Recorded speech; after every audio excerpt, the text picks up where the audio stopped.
진정한 우리는 영입니다. 우리는 새로운 피조물입니다. 우리는 하나님의 본성과 생명을 가지고 있습니다. 우리는 하나님의 의입니다. 우리는 의로워졌습니다. 우리는 죄로부터 깨끗이 씻겨졌습니다.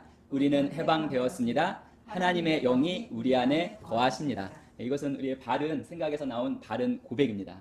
거듭난 우리의 바른 고백인데, 이 고백과 배치되거나 어긋나는 그러한 생각들이 들어올 때 7가지 사항을 우리가 실천하면 빠져나올 수가 있습니다. 첫 번째 같이 읽습니다. 우리가 새로운 피조물인 것을 기억합니다. 잘못된 생각이 들어올 때 우리는 반드시 가장 먼저는 우리 자신이 누구인지를 분명하게 다시금 기억하고 의식해야 합니다. 누굽니까? 거듭난 새로운 피조물입니다. 우리 아버지 되신 하나님, 우리를 원하시고 우리를 갈망하시는 우리 아버지 되신 하나님은 우리가 새로운 피조물인 것과 그분이 새로운 생명과 본성을 우리에게 넣어주신 것을 우리가 항상 기억하기를 원하십니다. 하지만 그것을 기억하고 떠올리는 것은 철저히 우리의 선택입니다.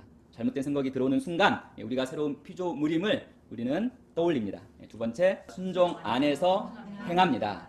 아담과 하와처럼 말씀에 대한 불순종 안에서 행하면 당연히 거듭난 우리일지라도 바른 생각을 버리고 잘못된 생각을 붙들고 잘못된 행동을 하게 되어 있습니다. 하지만 새로운 피조물인 거듭난 우리는 순종 안에서 행하는 자가 되기를 선택합니다. 즉 올바른 생각을 붙들고 잘못된 생각은 거절하고 버립니다. 이것이 순종 안에서 행하는 것입니다. 잘못된 생각이 우리를 사로잡도록 내어주지 않습니다. 잘못된 생각들이 우리를 지배하도록 내어주지 않습니다. 또한 우리는 올바른 생각과 말을, 아까 고백처럼 그런 고백을 함으로써 잘못된 생각을 막을 수 있습니다. 잘못된 생각이 들어오는 그 순간 스스로에게 이렇게 말하십시오. 야, 봐라, 너는 거듭났어. 너는 새로워진 영이야. 너는 살아계신 하나님의 생명과 본성을 가진 그분의 자녀야 라고 곧바로 스스로에게 이야기하는 것입니다. 그래서 잘못된 생각 또는 잘못된 습관이 갑자기 나와서 지속되도록 내버려 두지 마십시오. 거절하고 버리는 것, 그것이 바로 순종 안에서 행하는 것입니다.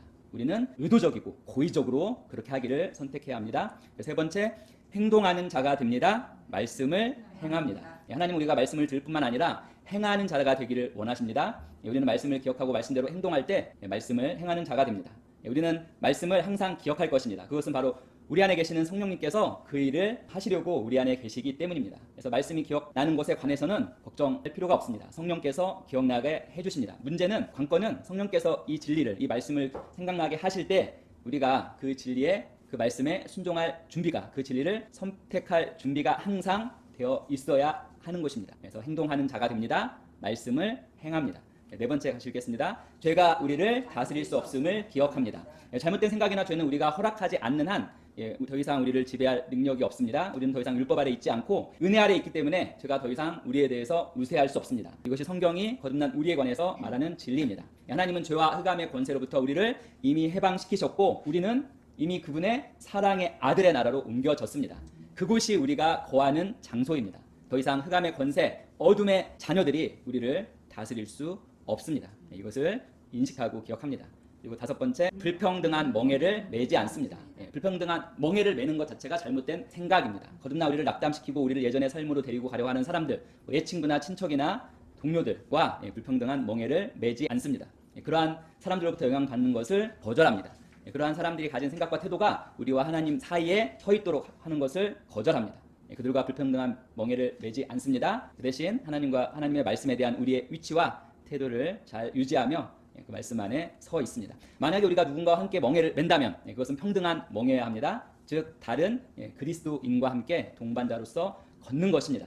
그런데 믿지 않는 자가 우리의 가장 친한 친구였습니다. 하지만 그 친구가 믿지 않습니다. 그러면 그 친구는 우리의 가장 친한 친구가 될 수 없습니다. 그 친구가 다시 가장 친한 친구가 될 수 있는 유일한 길은 그 친구가 예수님을 영접하고 구원받는 것입니다. 그러면 다시금 우리의 가장 친한 친구가 될 자격을 갖습니다. 즉 예전의 친구들 그냥 멀리하고 버리는 것들이 아니라 우리는 그들에게 빛을 심어주고 그리스도의 빛을 심어주고 그들이 구원받고 영생을 소유하게 할 책임도 동일하게 있습니다. 여섯 번째는 하나님에 대한 깊은 사랑을 갖습니다. 하나님은 우리가 그분에 대한 깊고 강한 사랑을 갖기를 원하십니다. 하나님께서 우리를 원하시는 것처럼, 갈망하시는 것처럼 우리가 경배 찬양이나 경배 기도, 하나님과의 그 교제를 통해서 친분을 더욱 쌓을수록 우리는 하나님을 더 사랑하게 되고 우리가 하나님에 대한 깊은 사랑을 가지고 있을 때 하나님의 말씀이 우리의 심령에 더욱 뿌리 내리게 되고 그 말씀을 통해 우리는 승리할 수 있습니다. 그리고 마지막 일곱 번째는 포기하지 않는 것입니다. 포기하지 않습니다. 거듭났다는 것이 문제나 어려움이 오지 않는 것을 의미하지 않습니다.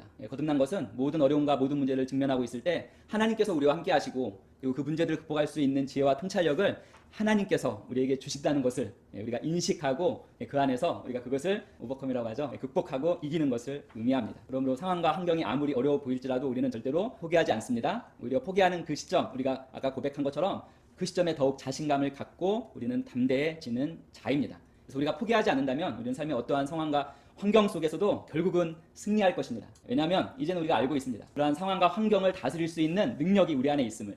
그렇죠? 하나님의 생명이 우리 안에 있습니다. 하나님의 생명을 가진 거듭난 우리 안에 그 상황과 환경을 다스릴 힘이 능력이 있습니다. 즉 우리의 영향력 아래에 있음을 우리가 인식하고 우리가 그 안에서 우리는 승리할 것입니다.